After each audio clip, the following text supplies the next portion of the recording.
This is not worth it. It's not. What are you trying to do here?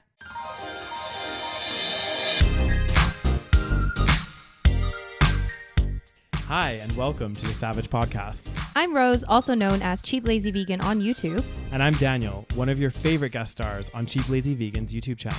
We're two friends who love to talk about the latest trending topics. So get comfortable and join us while we give our SaVeg take on just about everything. You are currently listening to the previous episode of this podcast, but if you would like to listen to this week's episode and get some exclusive content, go over to patreon.com/thesavagepodcast. Hello. Hello! Welcome to another episode. Another episode, this week's episode of the SaVeg Podcast. Daniel, can you stop mispronouncing the name of your own podcast? The SaVeg Podcast. Welcome back to the SaVeg Podcast.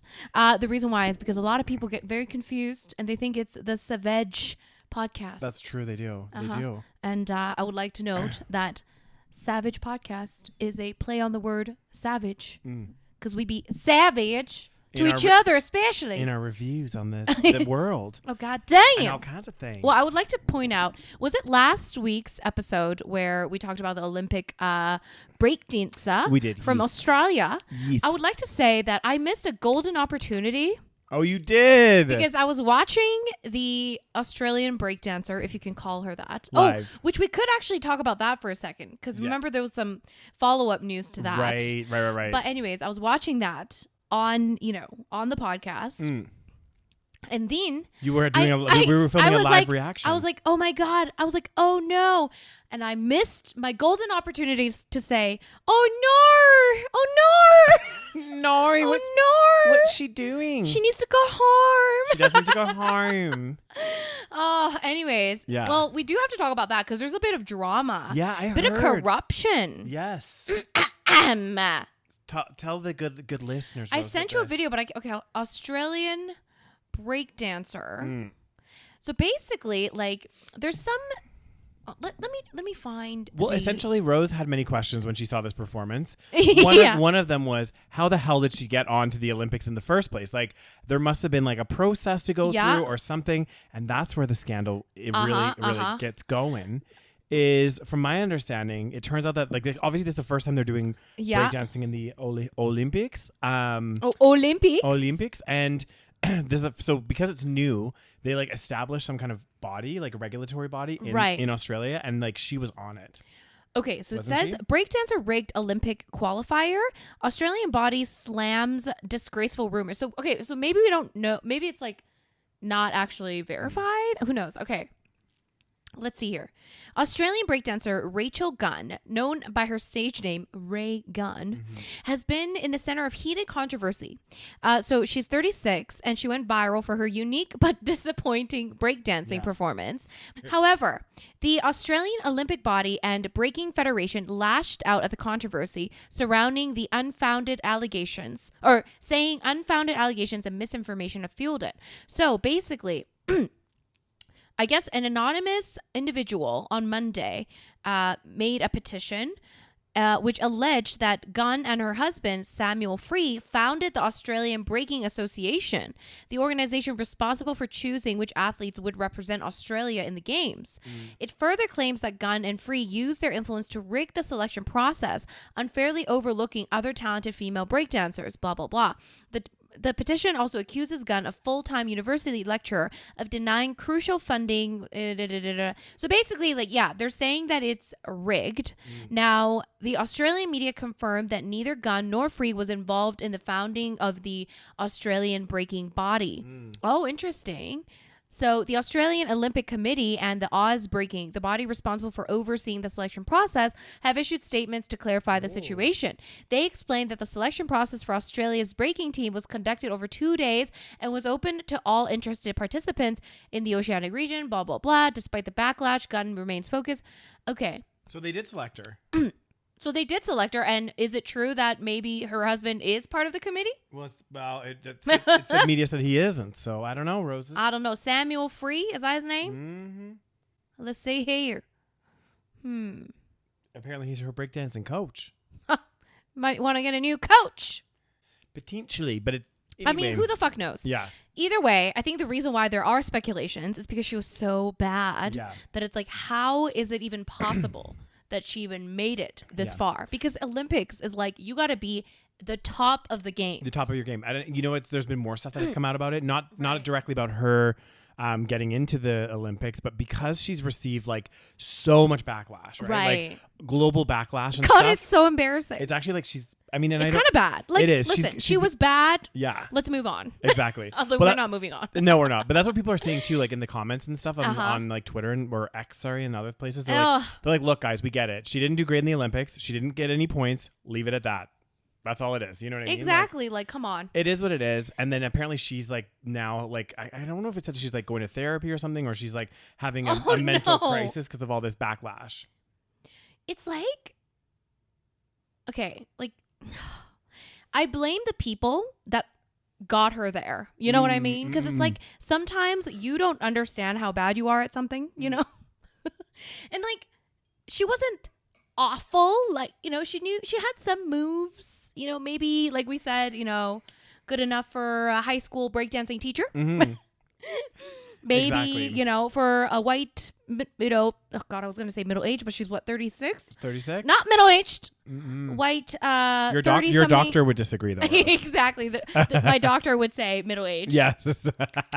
If you guys haven't listened to that episode, somebody called me middle-aged. Well, the doctor made a little note. Rose saw the notes that the doctor was making about her. Calling me middle-aged, motherfucker.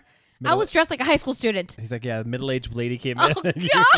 You're like, middle-aged. I'm not even 36 yet. Anyways. Soon. Daniel, I appreciate keeping that out of it. Okay?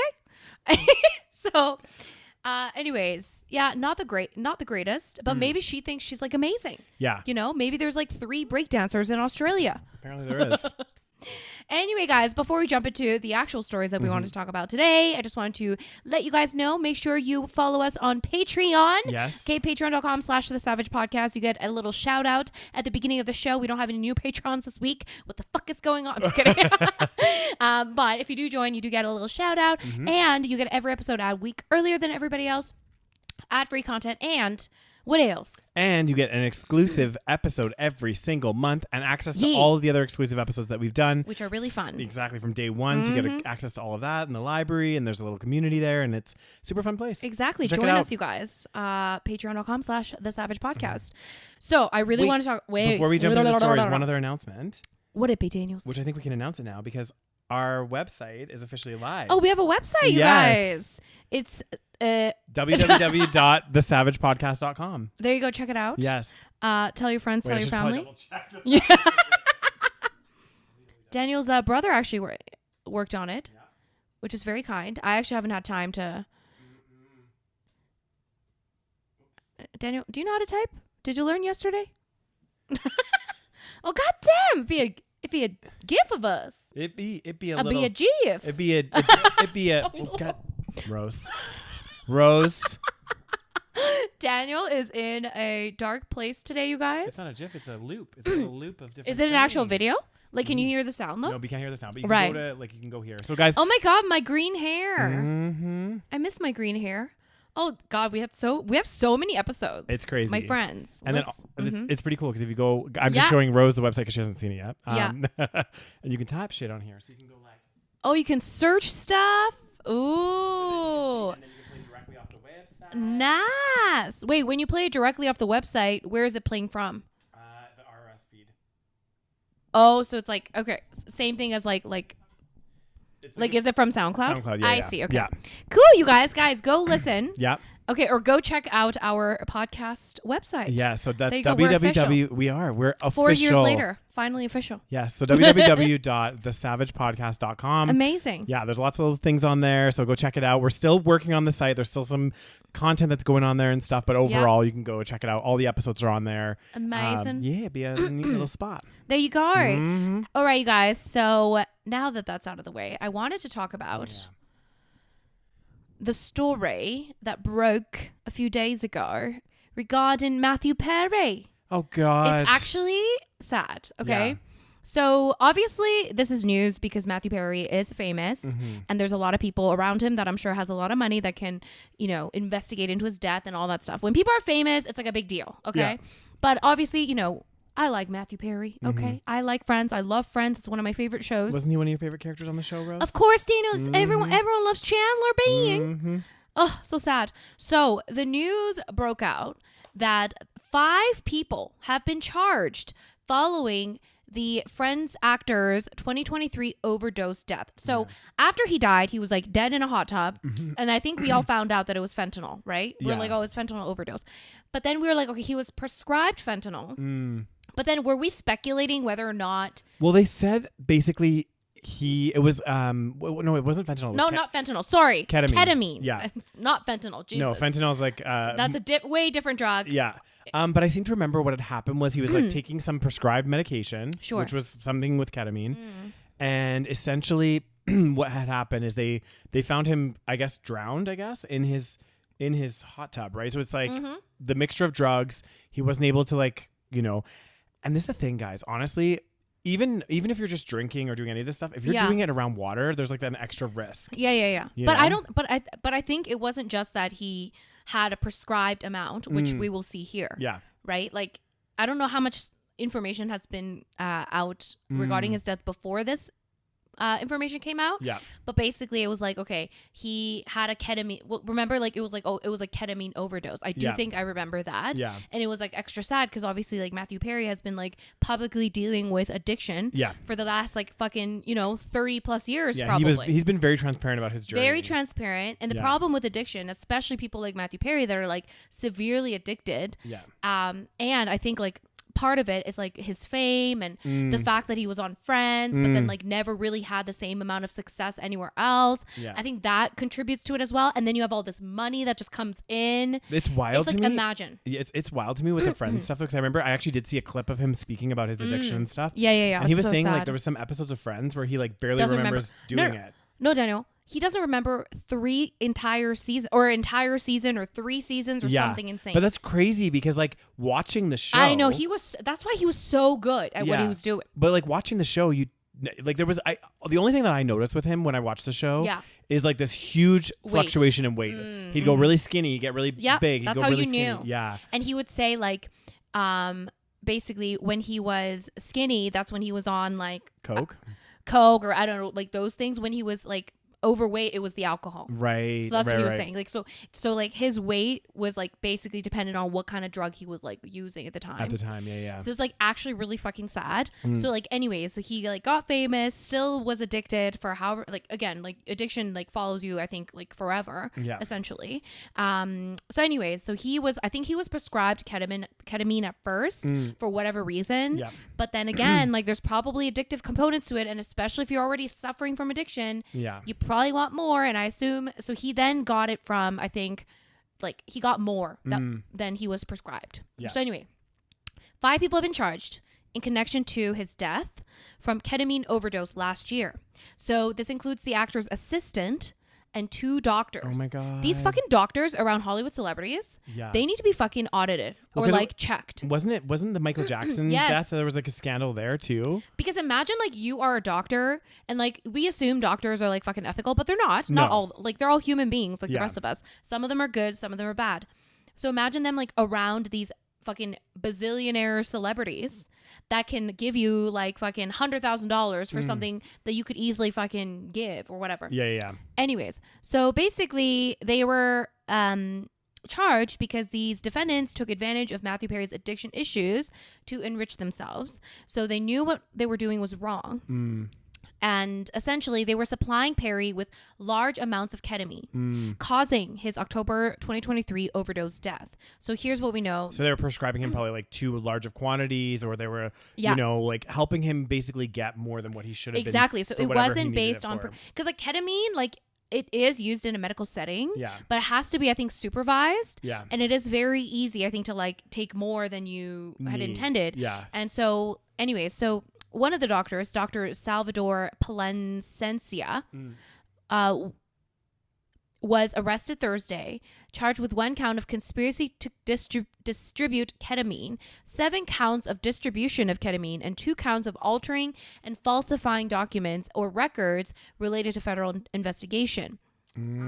Okay, so he was using encrypted messaging. So he was basically playing drug dealer, essentially. Yeah. So he was discussing drug deals, referring to bottles of ketamine as Dr. Pepper, stuff like that. So he was facilitating the transfer of drugs from himself and others who have been charged to Perry's personal assistant, Kenneth Iwamasa. Okay, so.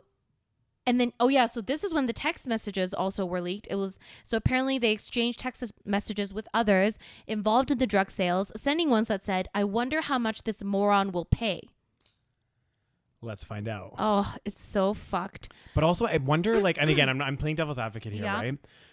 So like his assistant, and I'm not saying if it's right or wrong, but his assistant, maybe they were like, part of this as well. But like, let's say you're the assistant of like some rich ass celebrity and they're like, get me some beer.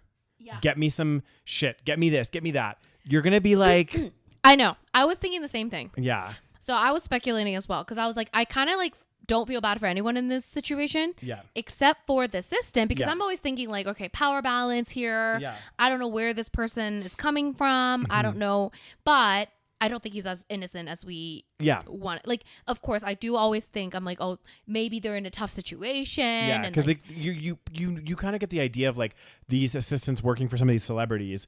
Like they're high demand jobs, they're high demanding people. Yeah. And also they're your livelihood. So like if they're asking you to get something or they'll fire you. Right. You know what I mean? Like you're like, okay, fuck, I'll get you what you need to get or whatever, Again, I'm not saying that that's what happened, but that could be. Yeah, that is something I was thinking of as well. Yeah. But essentially, I don't think this guy was like in a tough situation, essentially. So basically, he worked as Perry's live-in assistant and often communicated in coded language with the others charged in connection with Perry's death to obtain ketamine. So we're talking also not just the fact that like I think Matthew Perry died, but also we're talking about like, I mean, whatever you believe about drugs and illegal drugs and dealing drugs, he was still doing that illegal thing, which, if he was on the streets, he would still be charged as well, right? So like, I think that's part of it. So basically, he has admitted to administering several ketamine injections to Perry, including on the day he died. So basically, he didn't have any medical knowledge or training to administer the substances, blah, blah, blah. And I don't know. I was reading up on this guy because I was like, okay, is he in like a bad situation? But like, it didn't seem like he was in like any sort of tough situation. Yeah. So anyways, he was charged. And then there was another person. Well, there's a few. There was like a couple. There's 5. Yeah. So there's a couple like. There's like a couple drug dealers, and then there was this lady, someone named the Ketamine Queen or something. Is it Erica Fleming? Something. Let's see here. Let's see. Oh God, it's so sad. Oh, here it is. Jasmine Sangha. Oh, Jasmine, sorry. So she was like basically selling ketamine and other underground drugs for years. Right. Okay. So there's a lot more going on than what just happened to Perry.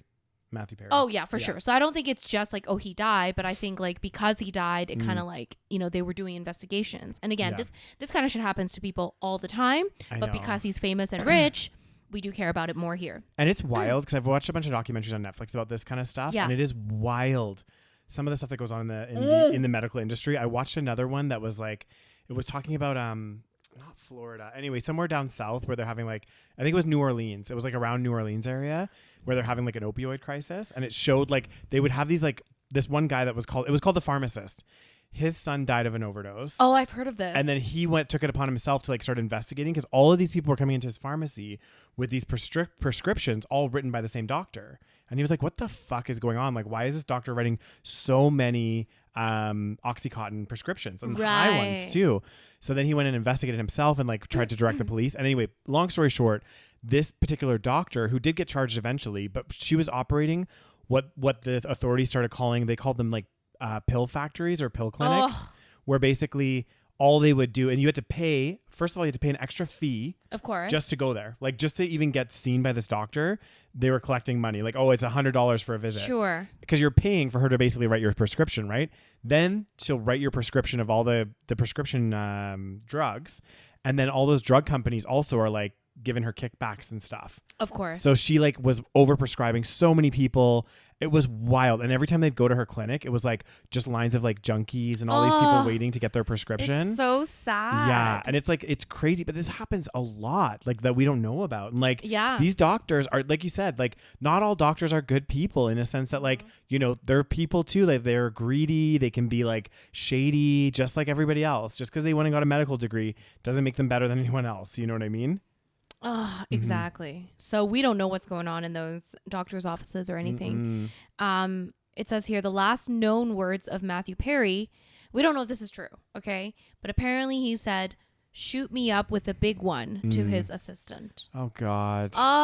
That's so sad because, you know, he was like, again, yo-yoing through like sobriety, and then he was like sober for a while. Then he was back down this path.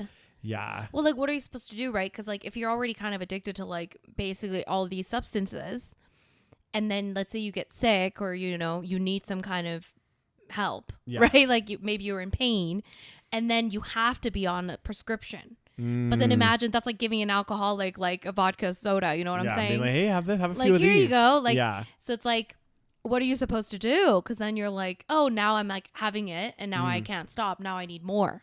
It's so fucking sad. It is sad. God. Sad as hell. Sad. I wonder why, like, some people, like, it must be like a chemical thing. Like, some people get like, are like very, the way people talk about like being an alcoholic or something like that, it's really fascinating. Cause I'm like, like, I know we always joke, we're like, oh my God, we're like alcoholic, but it's like, we're not. Yeah. And like, I can tell by the way that they explain things. Right. Like, I remember I was watching a Matthew Perry like interview like a year before he died, and he was saying how like basically because he like wrote a book like a year before he died, right, which I really want to read, but you should read it, Rose. But it's so sad. Yeah, I don't know, his life is just like, it's kind of sad. So he was basically saying like the first time he had a drink, pretty sure he got drunk, like, and then he was like he got these drinks, he was having these drinks, and it was like he felt so good, and he was like, this must be what normal people feel like. Whereas like the first time I drank, I was like like I didn't feel normal at all. Yeah. It was fun. Yeah. But definitely not like your normal state. Yeah. Well, it's funny that you say that because I think that with a lot of like substances. Yeah. Like I know, like I'm like, this is not me in my normal state at all. I'm like being crazy or wild, and I don't want to be like that all the time. Exactly. That's a big thing too. Exactly. Like it's like, whereas like maybe if you're an alcoholic, you kind of want to be like that. Exactly. Well, because you think, oh, I'm actually happy now, and I'm enjoying life, and I'm like, so I would. But whereas for us, it's like more, hey, it's fun for a moment, but I actually don't want to be like this all the time. Like I have shit to do in my life. Yeah, exactly. So, but yeah, for alcoholics or drug addicts, I think like in order to function like normal, they need to be high or drunk.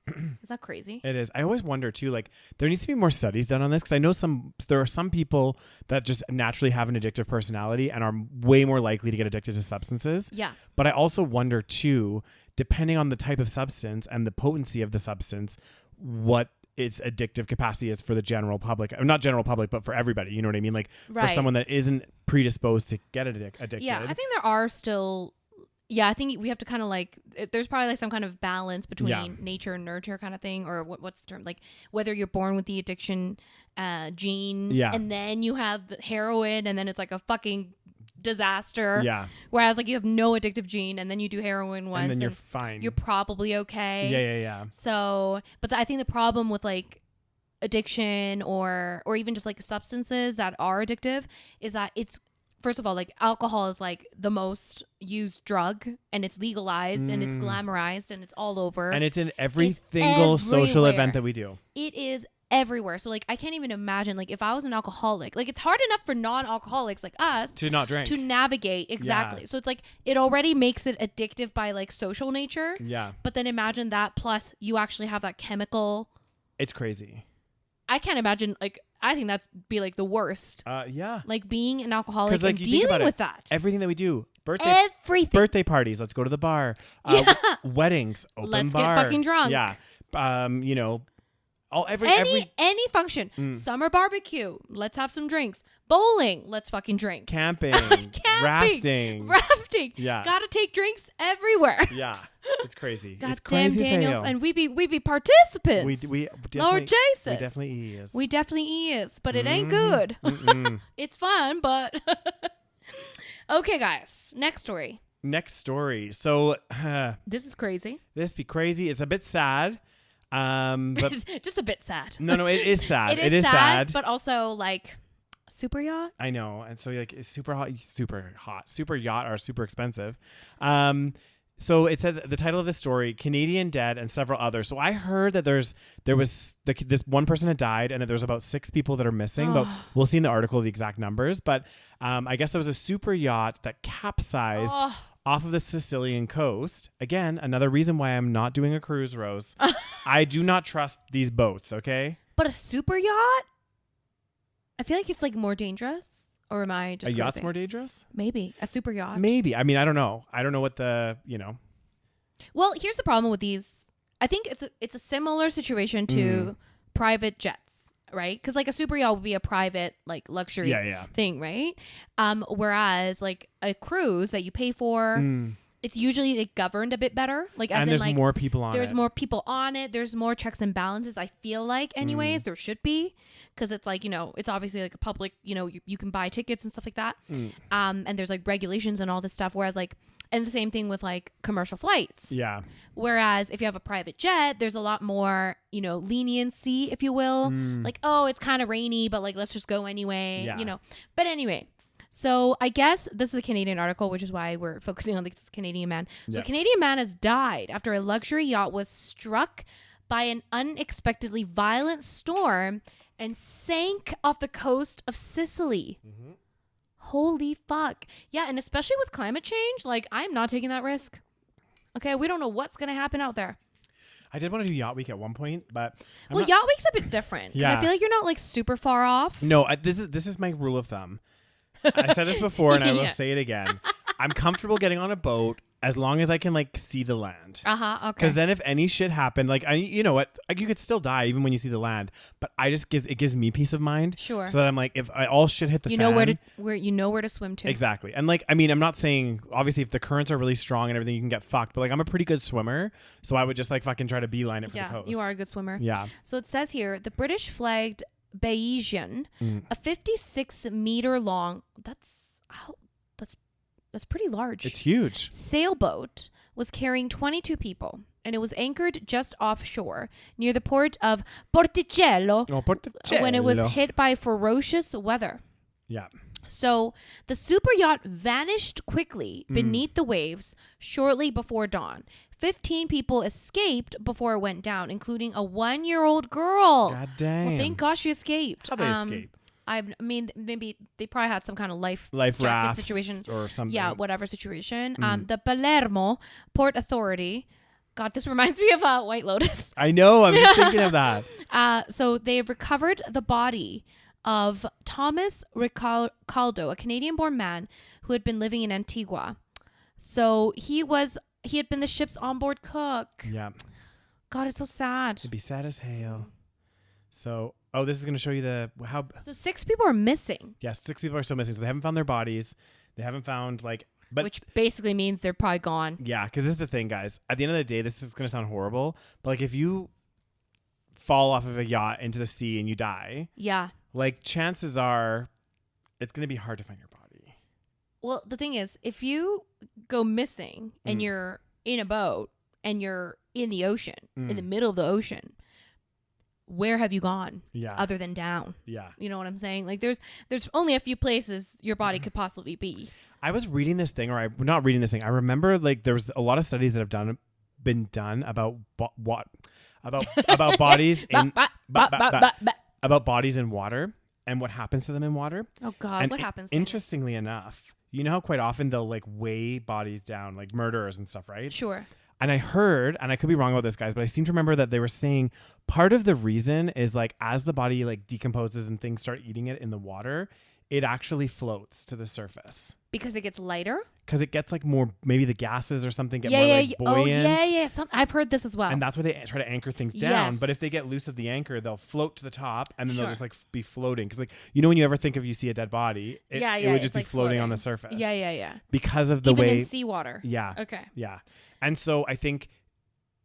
But then they could be under the boat. Or we don't know what's happening. Things could be eating them. Oh God, Daniel, this is so freaky. Yeah. So, the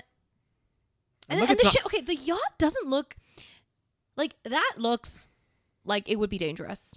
You know what I'm saying? Like if there's a storm, and that, like it doesn't look very strong. No. God damn, it'd be scary as hell. Oh my God, it's actually like. Anyway, it doesn't look that extravagant either. Like it's. I mean, maybe we're just seeing it from. Anyways, people are missing. Yeah. It's obviously very sad. Apparently, British tech billionaire is one of the 6 people that's missing after the yacht capsized. The thing is, in the picture you can see it was pretty close to the coast, so like it's scary. Well, I mean, that picture we don't know when it was taken. Yeah, it could have been taken. It could have just been a picture of the boat. Anyway, I mean, anything can happen. What can I say? This is it.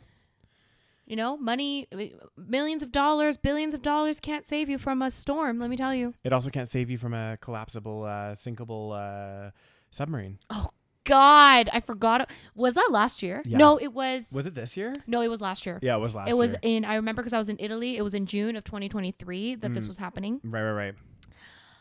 Yeah. God damn. So money doesn't save you sometimes, you know? Money doesn't save you. Money also doesn't buy you brains sometimes. This is less of that kind of situation. This is more because I would. It's just like, people go on boats all the time. Because I would have been, how close that was to the shore, I would have been comfortable sleeping on it. People go on boats all the time. Yeah. We've been on boats. We've been on pretty fucking rocky ass boats. Yeah. I've been on houseboats. I've slept in a boat before. Right. So like, I've definitely done it. It can happen to anybody. Exactly. So it just, anyways, people are missing. Yeah. Well, hopefully they get found. Oh, maybe God. they made it to shore somewhere, and they're gonna just appear, and then someone's gonna save them, and they're gonna be like, "I'm this lost person." Yeah. So. God, just like capsizing of a boat. Oh. It would be horrendous. I would be fucking terrifying. God. All right, guys. So, Daniel, would you like to tell us the story? Yes. So, guys, there is a streamer by the name of Norm, I guess, or Normie. Who decided they wanted to do some kind of challenge or something. And they were like, basically, they want to stay awake for 12 days straight to break a world record that doesn't exist. But isn't there a record? Let's see. Oh, so to break a record that stopped being tracked in the late 1990s after people who tried reported decade-long insomnia and brain fog. Yeah. So before we dive into the story, guys, sleep is so fucking important, right? And they were saying like anybody, like if you, because this was used as like torture methods too in like the military and stuff. And they say it's the worst torture method. Yeah, because it actually will fuck your brain up. Like anybody, like you get that sleep deprivation, and like they're saying you have brain fog, you get insomnia. Like our brains need to shut down. They need that. They need that time to like recalibrate and be ready for the next day. And if they don't get that, you can fuck your life up. Exactly. I don't know why anyone would try this. Yeah. So, it's an Australian live streamer.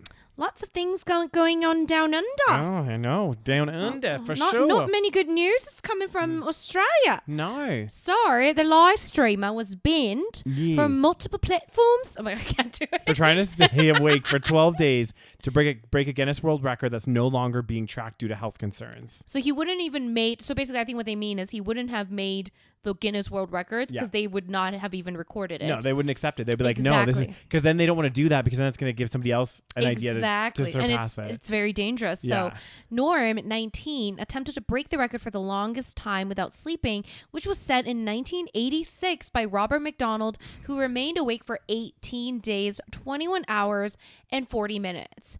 So he tried for 12 days rather than 18 because 12 is a record without the use of stimulants. Oh my God. This is so fucked up. So basically, there are scientific studies suggest that even small amounts of missed sleep can negatively impact our mental and physical health. And case in point, me today. Yeah. I'm tired. It's very important, you Yeah. guys. And so anyway, Norm still gave it a go despite, all of that. But encountered numerous issues, including being removed from YouTube and banned on live streaming platforms. Mm-hmm. Which makes sense because it's very dangerous, right? So he's doing like dangerous activities. So, that kind of stuff is banned on these platforms. So he has 1.2 million subscribers on YouTube. Yep. And so he was like, while he fought sleep, he watched videos, hung out with friends, ate McDonald's, talked to his concerned chat members, and played with his Elmo and Kermit the Frog dolls. Apparently. And to remain awake, so what he had done is he had friends that were doing shifts. Oh, God. So all his friends were doing 12-hour shifts. And part of the reason is even the people watching it as it went on, people were like, You're not okay. Yeah. You know what I mean? Well, he's probably starting to talk nonsense. Yeah. So the streamer even replied to X users who questioned whether his lack of sleep affected his ability to read and remain conscious. Yeah. This misinformation, I regained my ability to read. What? Oh, I think that they were saying misinformation. But because they were saying like his post is so fucked up. Right, he can't even write. He can't even type. Yeah. So he had all these spelling errors, and clearly he can't type properly. No, and he's like posting this. And this video, like, you see him where he's like in the gray sweater, like head over. Yeah. Like he was literally like, my God. Because they like because imagine staying up for 12 days. I would die after one. Yeah, I'll be like, fuck this. I'm going to sleep right now. God, he already has people. This is not worth it. It's not. What are you trying to do here? Make money? You already have 1 million followers. Fucking have fun with 1 million followers. Exactly. Keep doing your thing. You got 1 million subscribers. Do your thing. Make your money. But like, this is so stupid. Like, it's just you're playing with your health. And this is one thing that you have to realize. Like, one thing that I can't remember who told me this a long time ago. But there are certain things that like are irreplaceable, right? Like, you cannot, no matter what. Like, if you fuck up your mental capacity or whatever doing something like staying awake for this long, sure, if you have a lot of money, you can maybe get the best treatments and do all this other stuff, but you might never, even with millions and billions of dollars, you might never be able to reverse what you've done. Exactly. It's like you could be stuck with some bad situation, and no matter what, no matter how much money you have, you can never come back from it. So y'all fucked up your life for a couple extra subscribers, and I'm glad that the Guinness World Records was like, we're not tracking this anymore, because it's just going to prevent people from doing this like really, really bad stuff. God. Yeah. So basically, he kept going, I guess. He eventually reached the 12-day mark, but he finished the stream on another platform called Rumble. After reaching his goal, so I guess he had some kind of goal, Norm noticed an ambulance outside of his home. So I guess like someone had called an ambulance because they were like, he's going to die. Yeah. And then anyway, so God. I know, it's crazy. People be stupid as hell. Yeah. And then he decided after he hit the 12-day mark that he would be doing the world's longest sleep stream, which again, like, who is watching this, first of all? That's another thing. It's like, who's watching this? Exactly. Like, oh, let's tune in to watch this person sleep. Streaming, I will, like, honestly, I won't understand it. I don't know why it's so popular. I understand, I guess, if people are talking about something, but even then, like, my attention span, it's really interesting because, like, we're in a world where people are really obsessed with, short form content, yet at the same time, streaming is really popular as well. I'm like, who is watching this? It's like literally hours of people usually just talking about nonsense or fucking doing stupid shit like this. Yeah. So then he said, apparently, guys, the saga continues. He then decided after his 12-day stint, he goes on a 38-hour sleep stream. So he slept for 38 hours, which is, I mean, this is insane. This is not normal to do to your body. Apparently, the skin on his hands started peeling. Hold on, go up. Peeling off when he woke up in the morning. So he's going to the ER. Yeah. The thing is, like, he might be fucked up for a long time. Exactly. Maybe he's okay because he's a bit young, so maybe he can like bounce back a little bit easier. Who the fuck knows? But basically, there's huge consequences to this kind of behavior. Yeah. And it's just like, why would you do this? And it says not sleeping or sleep deprivation has been associated with an increased risk of both cognitive decline and dementia. Not surprising. Yeah. I have heard, and again, that's why I think he said like 12 hours is the most without the use of substances. But I watched this YouTube channel called The Soft White Underbelly sometimes, and they like interview people from like all different walks of life. Okay. But it's really fascinating. So it's like people that like, you know, maybe they're an escort or they're, you know, a recovering drug addict or a current drug addict. Like there's just so many different people that they interview. Right.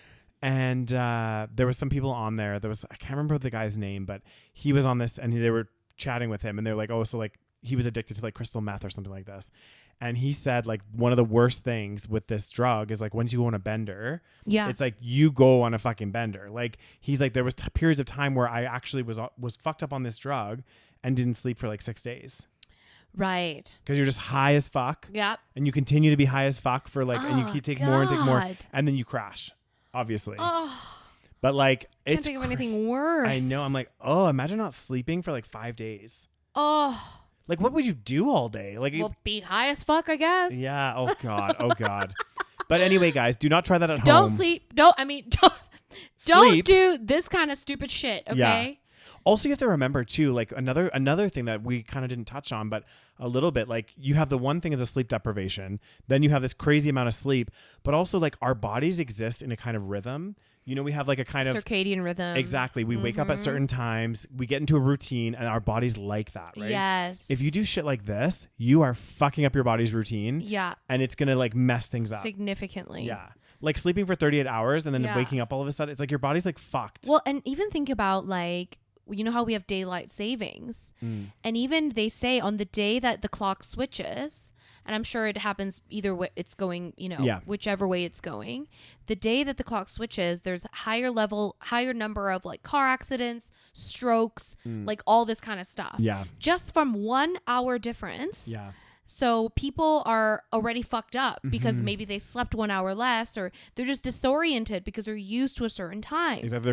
We're creatures of habit. Yeah. You know? So 1 hour difference, and there's a huge, I mean, I don't know if it's huge, but there's definitely like an increase in these problems. Yeah. And it's been recorded. So imagine not sleeping for 12 days. What that would do to your body. Why would you do that? I know, it's so dumb. Who's watching this stupid shit? I know. Like, first of all, I'm not going to watch somebody. First of all, I'm not going to be awake for 12 days to fucking watch you. Well, I don't think people like they obviously like don't go in for the whole time. But they would like turn it on, and then they would just to check if he's still. Or they would like pause it where they are. Yeah. Go to sleep, wake up. Well, I don't think you can pause it, Daniel. It's a live stream. Oh right. I was thinking like a YouTube thing, but you're right, live streams. But some live streams, what happens is they live stream them, and then at the end it becomes a video. So exactly, you could watch so it I think after. at the end you can like, but I don't know if like that's a long fucking ass live stream. That is so long, 12 days. What the fuck is wrong with people? I know. Anyway, guys. Yeah. I think we're gonna cut it short today. What do you think? We are, yes. Anything else you want to report? No, that's about it, guys. Well, we've been watching Love Is Blind UK. Yes. Love Is Blind UK, guys. So if you guys, we've caught up. I mean, I have been. So this thing, okay. Every time I watch Love Is Blind, I'm like, this is a waste of my fucking life. Yeah. Okay, but. It's like tradition. We have to watch it. This is the one reality show we continue to watch. Exactly. And I blame you guys for this because I think we like talked about it. Well, here's a little history of Love Is Blind, okay? What's the history, Daniel? From our friendship group and our podcast, okay? During COVID, right? During COVID, I was in Spain. Rose was here. And we were, at that time, we kind of started the podcast. And it was like early days. Glory days. It was the glory days. I feel bad saying that. But it was the days of like the Tiger King. It was the days of these crazy TV shows. Everyone's staying home. Exactly. Everyone was staying home just watching TV, basically. And you didn't feel guilty about it because there was nothing else going on. And can we bring that back without the tragedies of COVID? Just like us staying home. Even just like, you know what I would love? What would you love? I would love for 1 week. 1 week. Every year. 1 week, guys. Every year where we just shut down. Yeah. I'm going to say 2 weeks. Oh my God. 2 weeks, everything shuts down. And you just have to be at home and you can't make plans. You can't do anything. You just got to stay at your house. Oh. I mean, the only thing that you can do maybe is like get some groceries if you need to get them. Yeah, so basically quarantine for no reason at all. Yes. Okay, great. Yeah. Love it. You get 2 weeks. Get caught up on your house stuff. Oh, it'd be so nice. Get caught up on Laugh. It'd be so nice. Oh my God. Oh, it would be. We just need to like learn to somewhat be homebodies once in a while. Oh my God. It's so hard. We just can't do it. It's so hard. Some people are really good at it. I know. I try, and then it's well, actually, I never. You try. don't even try. I don't try. Who am I kidding? I was like, this weekend I was like barely 5 home. hours? I know. I was like thinking about it. I was like, I had so much. Like Sunday was such a busy day for me. Yeah. I was like, you know, Get all triple this stuff booked going. and all this stuff. Just a social butterfly. I know. And then today I woke up. I had to like buy my lunch today because I didn't pack my lunch. All this shit. My life's in ruins. But guys, the history was during this heyday. Yes. We were doing this podcast and we're like, both of us watched Love is Blind. We were like, what the fuck is this? We need to talk about this show because it was the first one. It was like the premiere. We're like, we need to fucking talk about this, right? It was a new show. It was very exciting. So since then, we've watched every season. Yeah, every single season. A little embarrassed to admit this. Yeah. And now Love is Blind came out in the UK. Exactly. So I feel like that we did every season though. As the seasons progressed, the first one we did because it was interesting and it was a new show. The second, every season after that, we've kind of more done it for the podcast to like talk about on this show and everything. And also like within our friendship group, we like to discuss it. You know, I feel like every group has their like trashy reality TV show that they watch. This is ours. Ours happens to be Love is Blind. I like ours. I do. Let's keep it. I love it too. And it's funny because like one of our friends that's part of our like little group, we have like a group chat and stuff. She's in the UK. Yes. And she's the one actually that was like, because I wasn't even watching it. I usually don't watch all because now a lot of other countries have Love is Blind. Sweden, There's Love is like Blind Brazil, Mexico, Japan. Yeah. Korea. I don't think they have one in Korea. They just released it. No, I'm just kidding. Oh, Daniel, why? Anyway. Would you watch it, Rose? Oh, I would watch Love is Blind Korea instantly.